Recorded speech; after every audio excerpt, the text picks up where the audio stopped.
నమస్తే. Welcome to our channel. Senior journalist Damu Balaji garu ఉన్నారు. వారితో మాట్లాడదాం. సార్ నమస్తే సార్. నమస్తే. శ్రీతేజ్ ఫాదర్‌కి నిన్న 'పుష్ప' టీమ్ అంటే Allu Arjun and producers and directors వాళ్ళందరూ కలిపి 2,00,00,000 ఇచ్చారు అని తెలుస్తుంది సార్. అంటే ఇది ఎటువైపు వెళ్తుంది? ఇలా చేయడం వల్ల కేస్ నుంచి బయటపడే అవకాశం ఉంటుందా?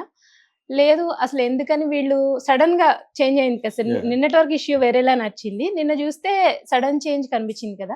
సో, అసలు దీన్ని ఎలా తీసుకోవాలి sir? Yeah! 'Dil Raju' enter అయినాక హ్మ్. సీన్‌లో మార్పొచ్చింది. రెండోది కొంత ఘర్షణ వాతావరణంలోకి వెళ్ళిపోయింది.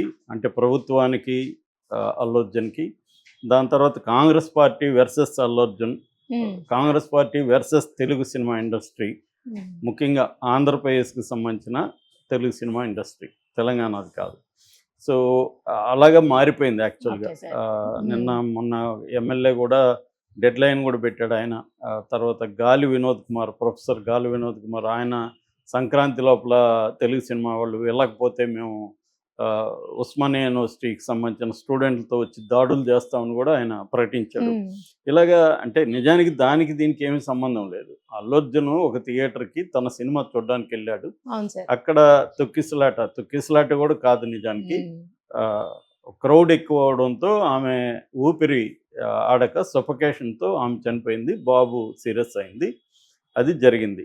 దీంట్లో అల్లు అర్జున్ తప్పుందా లేదా అనేది కోర్టు ఆల్రెడీ కేసుంది. పోలీసులు ఇతను తప్పుంటే కేసుని టైట్‌గా సాక్ష్యాలతో నిరూపిస్తే అల్లు అర్జున్‌కి శిక్ష పడుతుంది. హ్మ్. ఏదేమైనా అల్లు అర్జున్ అండ్ ప్రభుత్వం లేదా పోలీస్ వ్యవస్థ వీళ్ళిద్దరి మధ్య కోర్టులో తేలాల్సిన వ్యవహారం అది పబ్లిక్‌లోకి వచ్చేసింది. పబ్లిక్‌లో అల్లు అర్జున్‌ని దోషిగా నిలబెట్టాలని కాంగ్రెస్ పార్టీ కావచ్చు, ప్రభుత్వం కావచ్చు హ్మ్.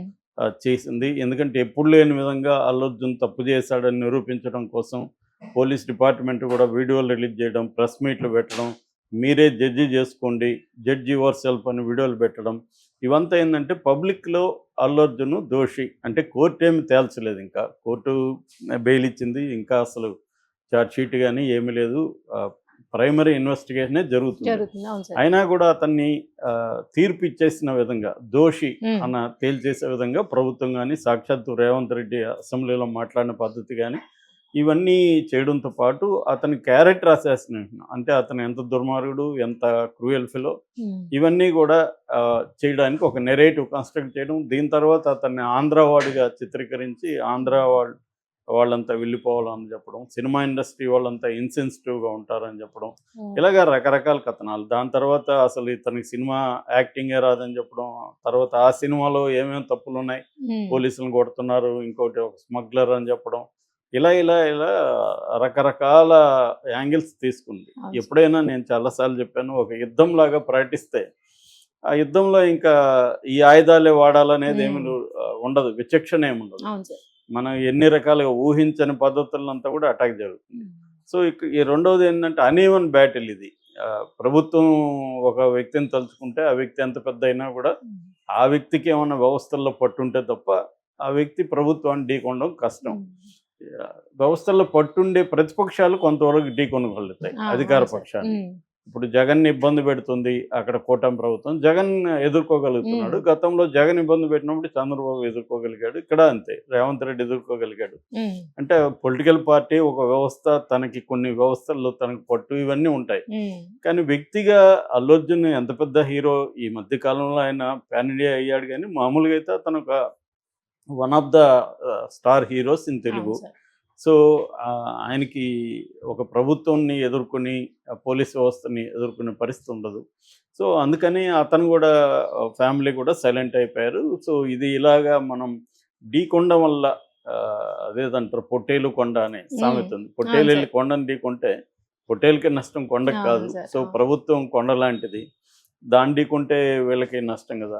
ఢీకొనాలని గూడా అనుకోలేదు. అవును అది సార్. అలాగా హ్మ్. అయిపోయింది. యాక్చువల్లీ రాజు తలుచుకుంటే దెబ్బలకు ఆ! కొదవ అదే. అంటారు కదా! హ్మ్. యాహ్! ఆ విధంగా ఇప్పుడు రెండోదేందంటే ఇప్పుడు 'దిల్ రాజు' గూడా ఇంత వేగంగా ఎందుకు కదిలాడంటే ఆయన సమస్య ముడిపడింది. హ్మ్.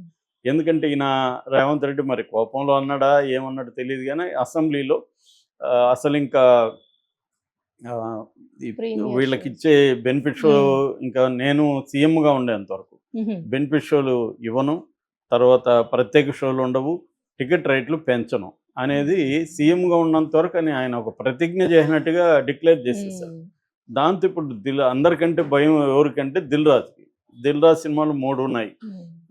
గేమ్ చేంజర్ ఒకటి రామ్ చరణ్తో, తర్వాత సంక్రాంతికి వస్తున్నామని వెంకటేష్ సినిమా ఒకటి, తర్వాత డాకు మహారాజులో కూడా ఈయన పెట్టుబడులు ఉన్నాయి. సో ఈ 3 సినిమాలకి కానీ ఇప్పుడు ఈ వసతులు లేకపోతే ఈ బెనిఫిట్స్ రాకపోతే ఆయనకి కనీసం 30-40 కోట్లు లాస్ వచ్చే అవకాశం ఉంది. పైగా గేమ్ చేంజర్లో ఆల్రెడీ భయం ఉంది. ఎందుకంటే 500 కోట్ల సినిమా అది, దానికి ఏం బడ్జెట్ రాలేదు. ఈ పుష్ప వల్ల కూడా, పుష్ప 2 ఈ అల్లు అర్జున్ గొడవ వల్ల కూడా దానికి బడ్జెట్ రాకుండా పోయింది.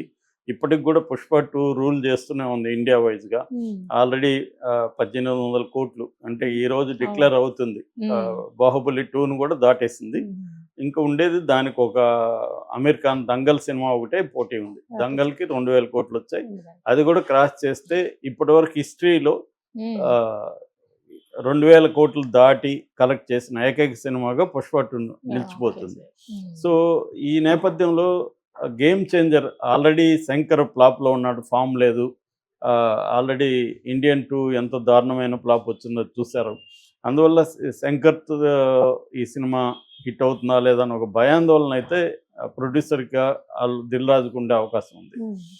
సో ఈ నేపథ్యంలో రెండోది ఏంటంటే దిల్ రాజు ఓన్లీ ప్రొడ్యూసర్ కాకుండా డిస్ట్రిబ్యూటర్ కూడా అనేక సినిమాలు చేస్తుంటాడు. ఆల్రెడీ ఆయనకి మైత్రి మూవీస్, సితార్ మూవీస్ లాంటి వాళ్ళు ఇటు ప్రొడక్షన్లోనూ ఇటు డిస్ట్రిబ్యూషన్లో కూడా పోటీ ఇస్తున్నారు. సో ఇక థియేటర్ వ్యవహారాల్లో కూడా దిల్ రాజుకి పోటీకి మైత్రి మూవీస్ కూడా థియేటర్ రంగంలోకి దిగిపోయే పరిస్థితి కనిపిస్తుంది.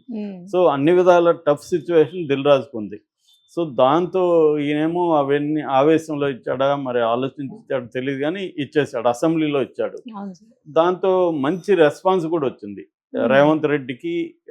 ఈ విషయంలో మాత్రం ప్రజల నుంచి కానీ, థియేటర్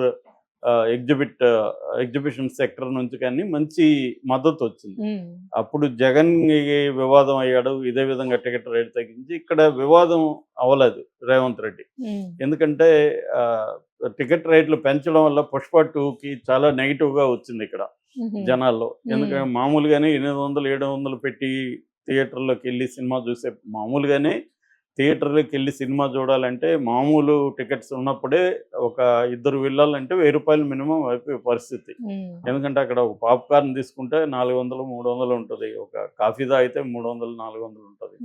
అటువంటి కాంటెక్స్లో టికెట్లు ప్లస్ వెళ్ళిన తర్వాత అక్కడ ఏదో తిని తాకపోతే మళ్ళీ అదొక లోటు లాగా ఉంటుంది. ఫోమా అని చెప్పాను కదా, fear of missing out. So ఆ fear of missing out feeling ఉంటుంది. సో ఈ కాంటెక్స్లో దిల్ రాజు ఇప్పుడు రంగంలో దిగాలి. దిల్ రాజు దిగాలంటే ముందు ఈ సమస్యను సాల్వ్ చేయకుండా సినిమా ఇండస్ట్రీ సమస్యల్ని సాల్వ్ చేయమని అడగలేడు దిల్ రాజు. ముందు ఇది సాల్వ్ చేయాలి. అందుకని దిల్ రాజు రంగంలోకి దిగి ఏదో ఒక ఒప్పందం కుదిరినట్టుగా అర్థమవుతుంది. ఈ ఒప్పందం ప్రకారం ముందు మీరు వాళ్ళకి 10-20 కాదు, కొంత సబ్స్టాన్షియల్ అమౌంట్ ఇవ్వండి అని ఒక ఫిక్స్ చేసినట్టుగా తెలుస్తుంది. సుకుమార్ 50 లక్షలు, ప్రొడ్యూసర్లు 50 లక్షలు, అల్లు అర్జున్ 1 కోటి రూపాయలు, మొత్తం కలిపి 2 కోట్లు. Pushpa team producer, director, hero కలిపి 2 కోట్ల డబ్బుల్ని ఫిల్మ్ ఛాంబర్కి ఇచ్చినట్టుగా చెప్తున్నారు. ఎందుకంటే ఫిల్మ్ ఛాంబర్ ఇప్పుడు ఈ అబ్బాయికి సంబంధించి సినిమా ఇండస్ట్రీ దగ్గర ఫండ్స్ కలెక్ట్ చేస్తుంది.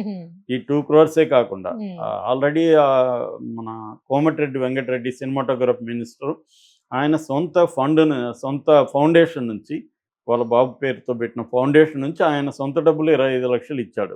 గవర్నమెంట్ నుంచి అయితే ఇప్పటికేమీ లేదు. సో ఇండస్ట్రీ నుంచి కలెక్ట్ చేస్తున్నారు. కేవలం పుష్ప 2 వాళ్ళే కాకుండా ఇండస్ట్రీ నుంచి కూడా కొంత డబ్బులు కలెక్ట్ చేసి ఇద్దామని. అట్లాగే భాస్కర్కి జాబ్ కూడా ఇద్దామని.